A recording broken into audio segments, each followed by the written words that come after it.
이번에 클래스 카드에서 객관식 빈칸을 만드는 방법이 새롭게 바뀌었습니다. 그래서 새롭게 바뀐 객관식 빈칸 만드는 방법을 알아보도록 하겠습니다. 자, 먼저 객관식 빈칸을 만들려고 하는데요. 우선은 객관식 빈칸 자료가 있어야 되겠죠. 여기에 보면은 다음과 같이 객관식 빈칸 자료가 여러 개가 지금 준비되어 있습니다. 여기에서 만약에 방법은 여러 가지가 있는데 크게 두 가지 방법으로 구분할 수 있을 것 같습니다. 첫 번째는 하나의 문장씩 한 문제씩만 만드는 방법하고 한 문제에 여러 개의 객관식 빈칸을 넣는 방법이 있을 것 같습니다. 주의하실 점은 한 문제에 여러 개의 빈칸 문제를 넣을 때 뭐 4개든 5개 중에서 하나만 틀려도 전체가 틀리게 되므로 하나의 문제 안에 너무 많은 빈칸 문제를 넣는 것을 피하시는 것이 좋을 것 같습니다. 만약에 여기에서 지금 한 문장을 하나의 빈칸 문제로 만들고 싶으실 때에는 원하는 문장만큼 그냥 바로 선택하신 후 그다음에 복사를 하신 다음에 여기에서 일괄 붙여넣기를 누르시고 엑셀 붙여넣기를 누르신 다음에 붙여넣기를 하시면 바로 5개의 문장이 만들어지게 됩니다. 자, 이렇게 해서 한 문제를 하나의 선택지씩만 만드는 방법이 있을 것 같고요. 두 번째 방법은 한 문제당 여러 개의 문제 구조로 넣고 싶을 때가 있을 것 같습니다. 그럴 때는 여기에서 분리하고 싶은 곳에서 엔터를 눌러서 바로 전에서 엔터를 눌러서 문장을 분리해 주시면 됩니다. 자, 이런 식으로 해서 분리해 주시면 되고요. 자, 이렇게 예를 들어 분리하시고 만약에 이렇게 3개의 문제를 하고 싶다 그러면 이렇게 해서 3개를 복사하신 다음에 일괄 붙여넣기를 하시고 이번에는 엑셀이 아니라 텍스트 붙여넣기를 선택하시면 됩니다. 그 다음에 붙여넣기를 하시고요. 두 줄 이상의 빈줄로 되어 있는데 이것을 한 줄 이상의 빈줄로 바꾸시고 그 다음에 다음을 누르시면 이렇게 3개의 문제로 나뉠 수 있게 되겠습니다. 자, 이렇게 해서 만들어지게 되고요. 자, 이렇게 만들어졌을 때 여기에서 보시면은 정답은 어떻게 선택되냐면 만약에 지금 I 다음에 am, is, are 이렇게 3개가 있는데 선택지 중에 are이 선택 정답이다 그러면 are를 더블 클릭하시면 자동으로 are이 제일 앞쪽으로 오면서 이 are이 정답으로 인지가 됩니다. 두 번째 것도 여기서는 is가 되니까 그대로 놔두면 될 테고요. 위에는 am이 돼야겠죠. 자, m을 다시 더블 클릭하면 앞으로 나오게 됩니다. 그 다음에 뭐 여기서도 밑에 것도 is를 이렇게 더블 클릭하면 학생들은 당연히 이것이 이제 MR, is 이 순서로 보이는 건 아니고 랜덤으로 셔플이 되므로 따로 걱정하실 필요는 없을 것 같습니다. 그리고 미리 보기를 하면 이렇게 되고 M 여기서는 지금 셔플이 됐죠.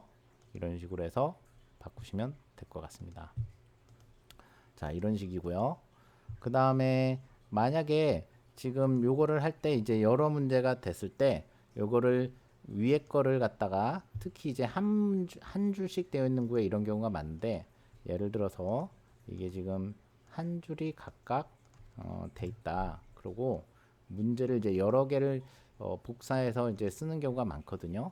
이 객관식 빈칸은 문제가 많은 경우가 많은데 이런 경우에 일괄 붙여넣기를 해서 각각의 문제를 넣었다고 봤을 때 자, 6개가 추가됐는데 자, 여기는 M이고요. 이거를 다음 장으로 넘어갈 때 이렇게 클릭하면서 더블 클릭하다 보면 잘못 눌릴 때가 참 많습니다. 그래서 그렇게 하지 마시고 키보드에 보시면 탭이라는 탭이라는 키가 있습니다. 그 탭을 2번 누르시면 다음 문제로 넘어가고 그때 알맞은 정답을 더블 클릭하시면 편하게 원하는 정답을 고를 때 실수하지 않고 쉽게 할 수 있을 것 같습니다. 자, 이런 식으로 하시면 되고요.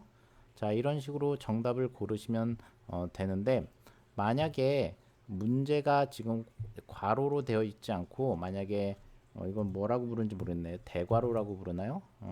이러한 괄호로 되어 있을 때는 이런 경우로 되어 있는 경우도 너무 걱정하지 마시고 만약에 이것을 넣게 되면은 자 여기다가 객관식 빈칸을 하고 넣으시면 자동으로 아까 이렇게 됐던 이런 이제 요게 대괄호 모양으로 이렇게 되어 있던 것이 자동으로 둥근 괄호로 바뀌게 됩니다. 그래서 따로 그거에 대해서는 걱정하지 마시고 이거에 대해서 이렇게 바뀌었다고 해서 문제가 생긴 게 아니라 자동으로 바뀌게 되는 겁니다.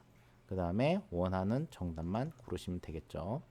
자 이런 식으로 해서 탭과 더블 클릭을 이용해서 쭉 정답을 고르시면 되고요. 이거는 이제 단순히 한 문장으로 되어 있어서 그런 경우인데 예를 들어서 만약에 이런 경우가 있죠. 어떤 글에 보면 여기에는 뭐 밑줄이 있고 그런 경우가 있죠. 근데 지금 객관식 빈칸에서는 이 괄호 이외에 다른 단어에서 더블 클릭을 하면 밑줄이 생기지 않습니다. 그래서 반드시 그 해당 단어를 이렇게 선택한 다음에 컨트롤 U를 누르면 밑줄이 생기는데요. 저 같은 경우는 이제 한 단어로 되어 있는 이제 여러 개 이제 하나에 보면은 이제 본문 같은 경우라서 여러 개의 지문이 있고 거기에서 밑줄 처리도 해야 되고 하는 경우가 있죠.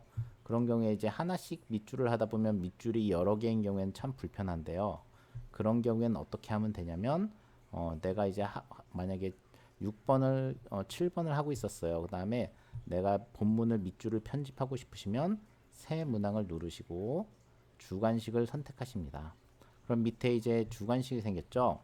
여기에다가 붙여넣기를 하시고 이 상태에서 원하는 대로 밑줄을 다 만드시면 되겠습니다.